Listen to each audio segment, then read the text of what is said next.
ओम शांति। 14 जनवरी 2025। बाबा के महावाक्य। मीठे बच्चे, तुम्हारी नजर शरीरों पर नहीं जानी चाहिए। अपने को आत्मा समझो, शरीरों को मत देखो। प्रश्न: हर एक ब्राह्मण बच्चे को विशेष किन 2 बातों पर ध्यान देना है? उत्तर: एक पढ़ाई पर, दूसरा दैवी गुणों पर। कई बच्चों में क्रोध का अंश भी नहीं है। कोई तो क्रोध में आकर बहुत लड़ते हैं। बच्चों को ख्याल करना चाहिए कि हमको दैवी गुण धारण करके देवता बनना है। कभी गुस्से में आकर बातचीत नहीं करनी चाहिए। बाबा कहते, किसी बच्चे में क्रोध है तो वह भूतनाथ भूतनाथनी है। ऐसे भूत वालों से तुम्हें बात भी नहीं करनी है। गीत: तकदीर जगाकर आई हूँ। ओम शांति। बच्चों ने गीत सुना और कोई भी सत्संग में कभी रिकॉर्ड पर नहीं समझाते हैं। वहाँ शास्त्र सुनाते हैं। जैसे गुरुद्वारे में ग्रंथ का 2 वचन निकालते हैं, फिर कथा करने वाला बैठ उनका विस्तार करते हैं। रिकॉर्ड पर कोई समझाए, यह कहाँ होता नहीं है। अब बाप समझाते हैं कि यह सब गीत हैं भक्ति मार्ग के। बच्चों को समझाया गया है, ज्ञान अलग चीज है जो एक निराकार शिव से मिल सकता है। इसको कहा जाता है रूहानी ज्ञान। ज्ञान तो बहुत प्रकार के होते हैं ना। कोई से पूछा जाएगा, यह गलीचा कैसे बनता है? तुमको ज्ञान है? हर चीज का ज्ञान होता है। वह है ही जिस्मानी बातें। बच्चे जानते हैं हम आत्माओं का रूहानी बाप वह एक है। उनका रूप दिखाई नहीं पड़ता है। उस निराकार का चित्र भी है सालिग्राम मिसल। उनको ही परमात्मा कहते हैं। उनको कहा ही जाता है निराकार। मनुष्य जैसा आकार नहीं है। हर वस्तु का आकार जरूर होता है। उन सब में छोटा आकार है आत्मा का। उनको कुदरत ही कहेंगे। आत्मा बहुत छोटी है जो इन आंखों से देखने में नहीं आती। तुम बच्चों को दिव्य दृष्टि मिलती है जिससे सब साक्षात्कार करते हो। जो पास्ट हो गए हैं उनको दिव्य दृष्टि से देखा जाता है। पहले नंबर में तो यह पास्ट हो गया है। अब फिर आए हैं तो उनका भी साक्षात्कार होता है बहुत सूक्ष्म। इससे समझ सकते हैं, सिवाय परमपिता परमात्मा के आत्मा का ज्ञान कोई दे नहीं सकता। मनुष्य आत्मा को यथार्थ रीति नहीं जानते, वैसे परमात्मा को भी यथार्थ रीति नहीं जान सकते। दुनिया में मनुष्यों की अनेक मत हैं।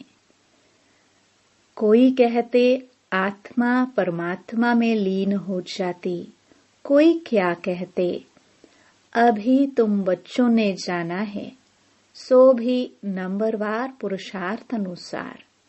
सबकी बुद्धि में एक रस तो बैठ नहीं सकता।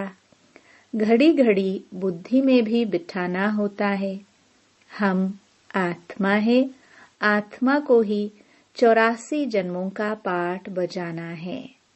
अब बाप कहते हैं, अपने को आत्मा समझ, मुझ परमपिता परमात्मा को जानो और याद करो। बाप कहते हैं, मैं इनमें प्रवेश कर तुम बच्चों को नॉलेज देता हूँ। तुम बच्चे अपने को आत्मा नहीं समझते हो, इसलिए तुम्हारी नजर इस शरीर पर चली जाती है। वास्तव में तुम्हारा इनसे कोई काम नहीं है। सर्व का सद्गति दाता तो वह शिव बाबा है। उनकी मत पर हम सबको सुख देते हैं। इनको भी अहंकार नहीं आता कि हम सबको सुख देते हैं। जो बाप को पूरा याद नहीं करते हैं, उनसे अवगुण निकलते नहीं हैं। अपने को आत्मा निश्चय नहीं करते हैं। मनुष्य तो न आत्मा को न परमात्मा को जानते हैं। सर्वव्यापी का ज्ञान भी भारतवासियों ने फैलाया है। तुम्हारे में भी जो सर्विसेबल बच्चे हैं वह समझते हैं, बाकी सब इतना नहीं समझते हैं।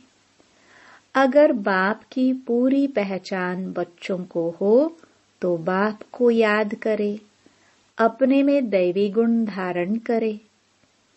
शिव बाबा तुम बच्चों को समझाते हैं, यह है नई बातें। ब्राह्मण भी जरूर चाहिए। प्रजापिता ब्रह्मा की संतान कब होते हैं, यह दुनिया में किसको पता नहीं है। ब्राह्मण तो ढेर के ढेर हैं, परंतु वह है कुख वंशावली। वह कोई मुख वंशावली ब्रह्मा की संतान नहीं है। ब्रह्मा की संतान को तो ईश्वर बाप से वर्षा मिलता है। तुमको अब वर्षा मिल रहा है ना। तुम ब्राह्मण अलग हो, वो अलग हैं। तुम ब्राह्मण होते ही हो संगम पर, वह होते हैं द्वापर कलयुग में। यह संगम युगी ब्राह्मण ही अलग हैं। प्रजापिता ब्रह्मा के ढेर बच्चे हैं। भल हद के बाप को भी ब्रह्मा कहेंगे, क्योंकि बच्चे पैदा करते हैं, परंतु वह है जिस्म की बात। यह बाप तो कहेंगे, सब आत्माएं हमारे बच्चे हैं। तुम हो मीठे मीठे रूहानी बच्चे। यह किसको समझाना सहज है। शिव बाबा को अपना शरीर नहीं है। शिव जयंती मनाते हैं, परंतु उनका शरीर देखने में नहीं आता। बाकी और सबका शरीर है। सब आत्माओं का अपना अपना शरीर है। शरीर का नाम पड़ता है, परमात्मा का अपना शरीर ही नहीं। इसलिए उनको परम आत्मा कहा जाता है। उनकी आत्मा का ही नाम शिव है। वह कभी बदलता नहीं। शरीर बदलते हैं तो नाम भी बदल जाते हैं। शिव बाबा कहते हैं, मैं तो सदैव निराकार परम आत्मा ही हूँ। ड्रामा के प्लान अनुसार अभी यह शरीर लिया है। सन्यासियों का भी नाम बदलता है। गुरु का बनते हैं तो नाम बदलता है। तुम्हारे भी नाम बदले थे, परंतु कहाँ तक नाम बदलते रहेंगे। कितने भागंती हो गए। जो उस समय थे उनका नाम रख दिया, अब नाम नहीं रखते हैं। किस पर भी विश्वास नहीं है। माया बहुतों को हरा देती है तो भागंती हो जाते हैं। इसलिए बाबा किसका भी नाम नहीं रखते हैं। किसका रखे किसका न रखे वह भी ठीक नहीं। कहते तो सब हैं, बाबा हम आपके हो चुके हैं, परंतु यथार्थ रीति हमारे होते थोड़े हैं। बहुत हैं जो वारिस बनने के राज को भी नहीं जानते हैं। बाबा के पास मिलने आते हैं, परंतु वारिस नहीं है, विजय माला में नहीं आ सकते। कोई अच्छे अच्छे बच्चे समझते हैं हम तो वारिस हैं, परंतु बाबा समझते हैं यह वारिस है नहीं। वारिस बनने के लिए भगवान को अपना वारिस बनाना पड़े। यह राज समझाना भी मुश्किल है।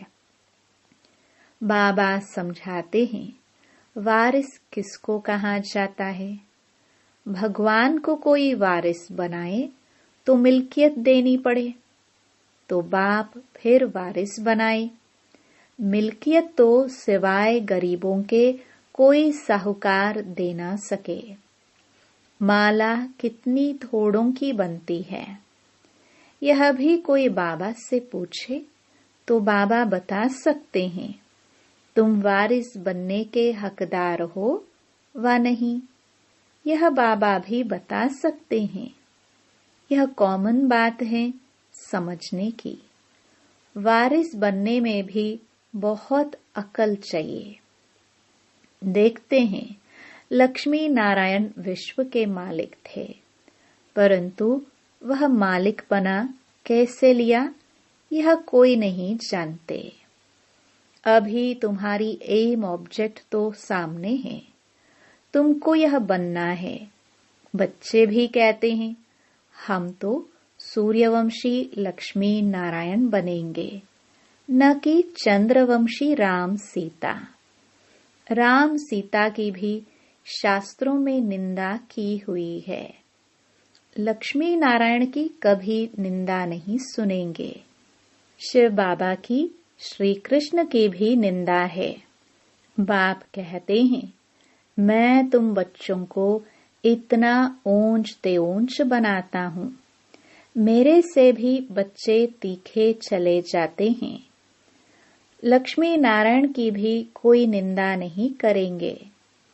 भल श्री कृष्ण की आत्मा तो वही है, परंतु न जानने कारण निंदा कर दी है।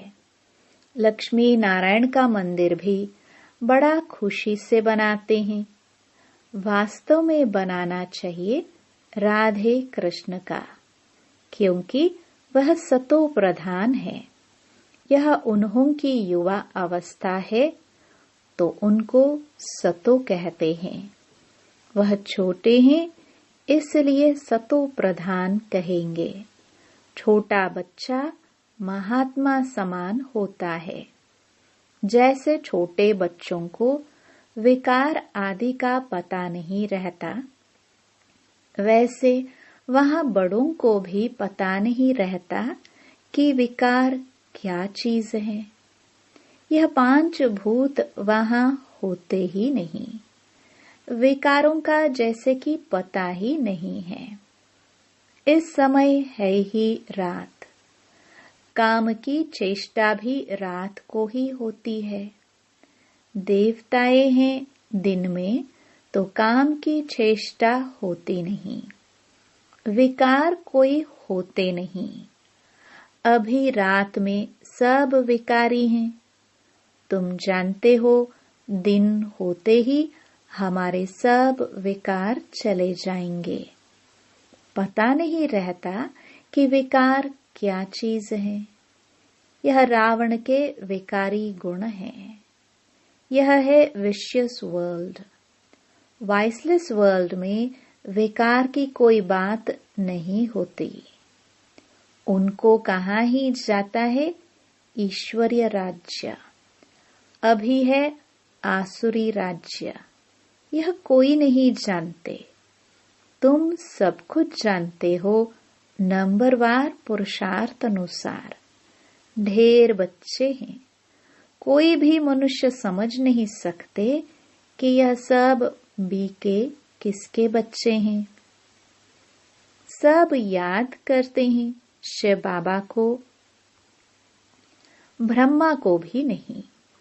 यह खुद कहते हैं, शिव बाबा को याद करो जिससे विकर्म विनाश होंगे, और कोई को भी याद करने से विकर्म विनाश नहीं होंगे।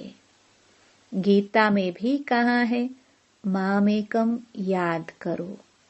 श्री कृष्ण तो कह ना सके, वर्षा मिलता ही है निराकार बाप से। अपने को जब आत्मा समझे तब निराकार बाप को याद करे। मैं आत्मा हूँ, पहले यह पक्का निश्चय करना पड़े। मेरा बाप परमात्मा है, वह कहते हैं मुझे याद करो तो मैं तुमको वर्षा दूंगा। मैं सबको सुख देने वाला हूँ। मैं सभी आत्माओं को शांति धाम ले जाता हूँ। जिन्होंने कल्प पहले बाप से वर्षा लिया होगा वही आकर वर्षा लेंगे, ब्राह्मण बनेंगे। ब्राह्मणों में भी कुछ बच्चे पक्के हैं, मातेले भी बनेंगे, सौतेले भी बनेंगे। हम निराकार शिव बाबा की वंशावली हैं। जानते हैं बिरादरी कैसे बढ़ती जाती है। अभी ब्राह्मण बनने के बाद हमको वापस जाना है। सब आत्माएं शरीर छोड़कर वापस जानी हैं। पांडव और कौरव दोनों को शरीर छोड़ना है। तुम यह ज्ञान के संस्कार ले जाते हो, फिर उस अनुसार प्रारब्ध मिलती है। वह भी ड्रामा में नूंद है। फिर ज्ञान का पाठ खत्म हो जाता है। तुमको 84 जन्मों के बाद फिर ज्ञान मिला है। फिर यह ज्ञान प्राय लोप हो जाता है। तुम प्रारब्ध भोगते हो। वहां और कोई धर्म वालों के चित्र आदि नहीं रहते। तुम्हारे भक्ति मार्ग में भी चित्र रहते हैं। सतयुग में किसका चित्र आदि नहीं रहता। तुम्हारे चित्र ऑलराउंड भक्ति मार्ग में रहते हैं। तुम्हारे राज्य में और कोई का चित्र नहीं है। सिर्फ देवी देवता ही रहते हैं। इससे ही समझते हैं आदि सनातन देवी देवता ही हैं। पीछे सृष्टि बढ़ती जाती है। तुम बच्चों को यह ज्ञान सिमरण कर अतीन्द्रिय सुख में रहना है। बहुत पॉइंट्स हैं, परंतु बाबा समझते हैं माया घड़ी घड़ी भुला देती है। तो यह याद रहना चाहिए कि शिव बाबा हमको पढ़ा रहे हैं। वह है ऊंच ते ऊंच। हमको अब वापस घर जाना है। कितनी सहज बातें हैं। सारा मदार है याद पर। हमको देवता बनना है। दैवी गुण भी धारण करने हैं। 5 विकार हैं भूत। काम का भूत, क्रोध का भूत, देह अभिमान का भूत भी होता है। हाँ, कोई में जास्ती भूत होते हैं, कोई में कम। तुम ब्राह्मण बच्चों को पता है यह 5 बड़े भूत हैं। नंबर 1 है काम का भूत। सेकंड नंबर है क्रोध का भूत। कोई रफ डफ बोलता है तो बाप कहते हैं यह क्रोध ही है। यह भूत निकल जाना चाहिए, परंतु भूत निकलना बड़ा मुश्किल है। क्रोध 1-2 को दुख देता है। मोह में बहुतों को दुख नहीं होगा। जिसको मोह है उनको ही दुख होगा। इसलिए बाप समझाते हैं इन भूतों को भगाओ। हर बच्चे को विशेष पढ़ाई और दैवी गुणों पर अटेंशन देना है। कई बच्चों में तो क्रोध का अंश भी नहीं है। कोई तो क्रोध में आकर बहुत लड़ते हैं। बच्चों को ख्याल करना चाहिए, हमको दैवी गुण धारण कर देवता बनना है।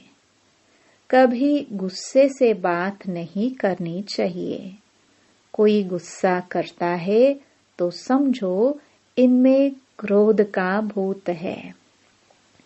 वह जैसे भूतनाथ भूतनाथनी बन जाते हैं। ऐसे भूत वालों से कभी बात नहीं करनी चाहिए।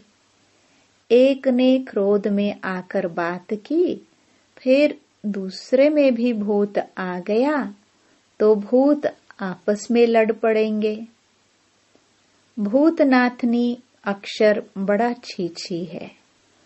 भूत की प्रवेशता नहीं हो जाए इसलिए मनुष्य किनारा करते हैं।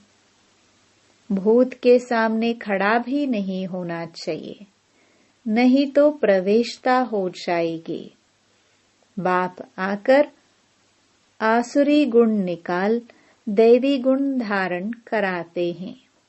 बाप कहते हैं, मैं आया हूँ दैवी गुण धारण कराए देवता बनाने।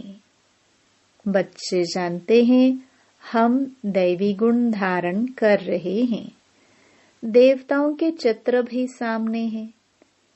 बाबा ने समझाया है, क्रोध वाले से एकदम किनारा कर लो। अपने को बचाने की युक्ति चाहिए। हमारे में क्रोध न आ जाए, नहीं तो 100 गुना पाप पड़ जाएगा। कितनी अच्छी समझानी बाप बच्चों को देते हैं। बच्चे भी समझते हैं। बाबा हूबहू कल्प पहले मुआफिक समझाते हैं। नंबरवार पुरुषार्थ अनुसार समझते ही रहेंगे। अपने ऊपर भी रहम करना है, दूसरे पर भी रहम करना है। कोई अपने ऊपर रहम नहीं करते, दूसरे पर करते हैं तो वह ऊंच चढ़ जाते हैं, खुद रह जाते हैं। खुद विकारों पर जीत पहनते नहीं, दूसरे को समझाते हैं, वह जीत पहन लेते हैं। ऐसे भी वंडर होता है। अच्छा, मीठे मीठे सिखिलदे बच्चों प्रति माता पिता बाप दादा का याद प्यार और गुड मॉर्निंग। रूहानी बाप की रूहानी बच्चों को नमस्ते। धारणा के लिए मुख्य सार। पहला, ज्ञान का सिमरण कर अतीन्द्रिय सुख में रहना है। किसी से भी रफ डफ बातचीत नहीं करनी है। कोई गुस्से से बात करे तो उससे किनारा कर लेना है। दूसरा, भगवान का वारिस बनने के लिए पहले उन्हें अपना वारिस बनाना है। समझदार बन अपना सब बाप हवाले कर ममत्व मिटा देना है।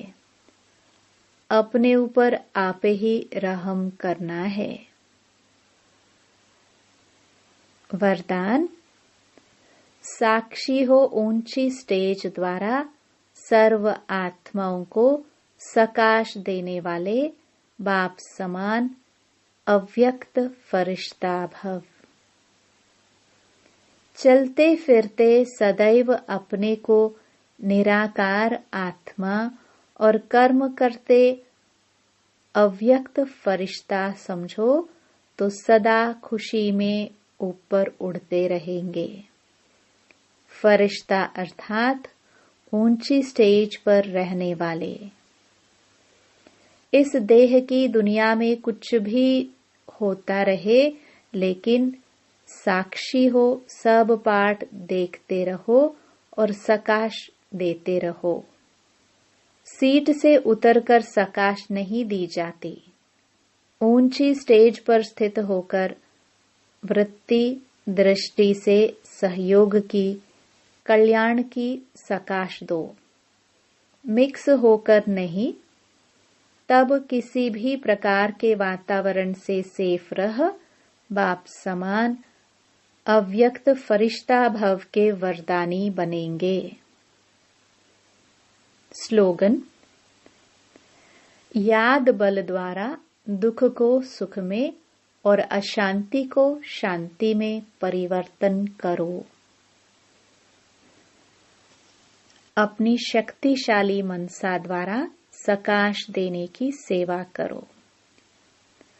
अपनी शुभ भावना, श्रेष्ठ कामना, श्रेष्ठ वृत्ति, श्रेष्ठ वाइब्रेशन द्वारा किसी भी स्थान पर रहते हुए मनसा द्वारा अनेक आत्माओं की सेवा कर सकते हो। इसकी विधि है लाइट हाउस, माइट हाउस बनना। इसमें स्थूल साधन, चांस व समय की प्रॉब्लम नहीं है। सिर्फ लाइट माइट से संपन्न बनने की आवश्यकता है। ओम शांति।